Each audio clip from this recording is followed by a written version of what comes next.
আসসালামু আলাইকুম আমার আপুদেরকে ভাইয়াদেরকে কেমন আছেন? আশা করি ভালো আছেন। আলহামদুলিল্লাহ, আল্লাহ অশেষ রহমতে আমিও ভালো আছি।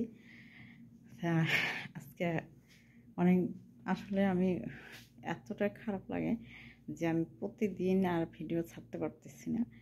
2 দিন 1 দিন পর পর ভিডিও ছাড়া লাগতেছে। আমার মোবাইলে নেটের এত সমস্যা, আর নেটের যেমন তেমন আসলে কাজের খুবই চাপ। কাজ মানে এই বাসাটায় করলাম অতটা কাজ নয়, কিন্তু কাজ সবচেয়ে বেশি হয় যে আসরের পর থেকে 1 সেকেন্ডের জন্য বসার সময় পাওয়া যায় না। আর আপনার হচ্ছে বাহিরে প্রত্যেক দিন এমন কোনো দিন নেই যে বাহিরে না যায়, কিন্তু আমি আপনাদের সাথে বাহিরে যায় কোনো কিছু ভিডিও দেখাতে পারি না, কেন যে এই বাসাটায় এসে আমার খুবই কষ্ট হয়ে গেছে।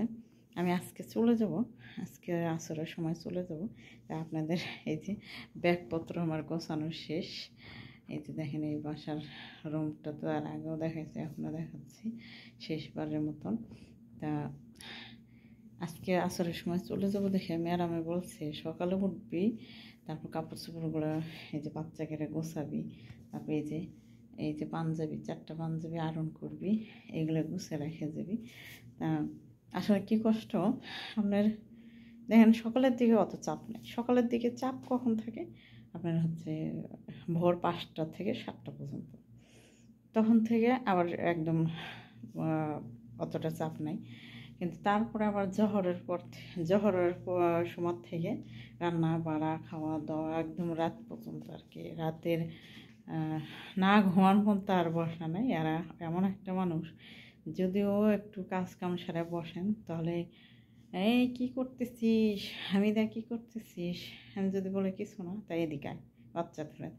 এই বাচ্চা ধরা আর বুড়া মানুষ টানা, এই দুইটা কাজ খুবই খারাপ। এতটাই শরীর খারাপ মানে ফেলায় বাচ্চা আর বুড়ো মানুষের টানা এগুলো। তা আপনার হচ্ছে বাচ্চা ধরে থাকতে থাকতে আমার এই হাত খান যেন অবাক লাগে আসে। তো ও একবারও বলে না যদি কতক্ষণ ধরে থাকবে আমার কাছে দিয়ে। যাই হোক, আলহামদুলিল্লাহ আজকে থেকে এই বাসা থেকে চলে যাব। তা এই জন্য বাসাটা ঘুরে দেখাচ্ছি আপনাদের। দেখেন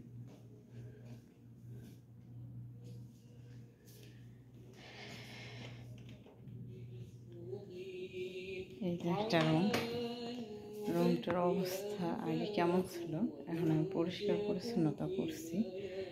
এই দেখেন পাখি, এই ঘরে দেখেন এই আছে আলমারি, এই যে সেই বিছনা, তারপরে এই যে খাট, এইগুলো এই যে বসার ওই রুমে ম্যাডামের বাচ্চা নিয়েছিল।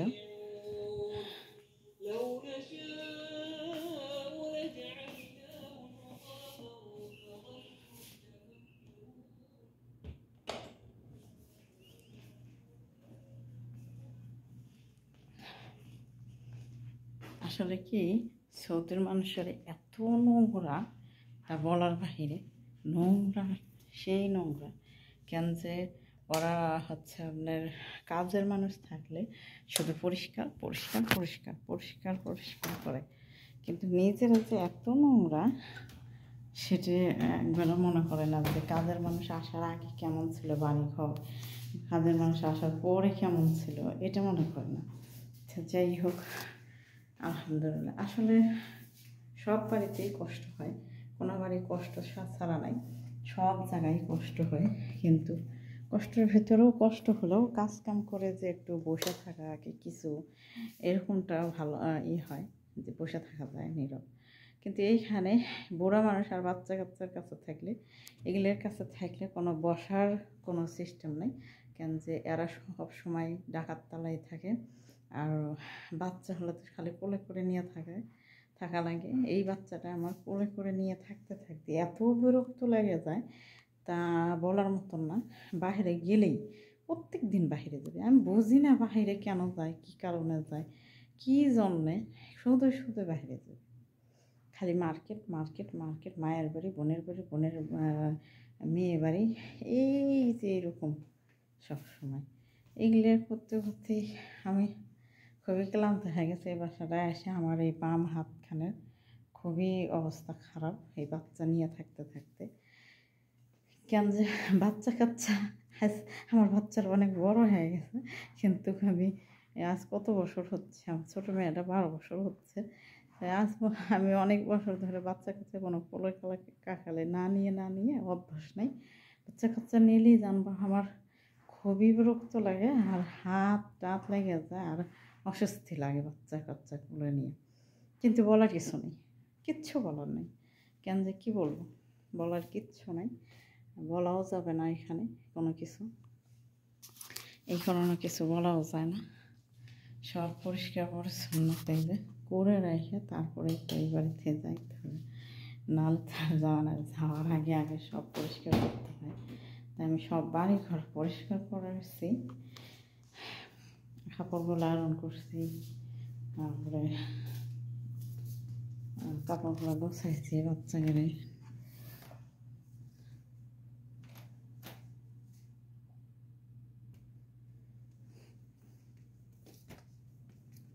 রান্নাঘর গোছানো শেষ সব। দেখেন রান্নাঘরের অবস্থা যে কী ছিল দেখলে আপনি বলতেন কি, কিন্তু দেখাতে পারিনি। এই যে ফ্রিজ, এই ফ্রিজ এগুলি সরাইছি, এগুলো সব ধোয়া ধুয়ে শেষ করছি। আর এই যে দেখতেছেন আপনার হচ্ছে গ্যাসের চুলা, এই যে কাজগুলো খুলে ধুইছি। ওই যে উপরে এই যে নিচে এগুলো সব খুলে ধুইছি বসে সব কাম শেষ করছি।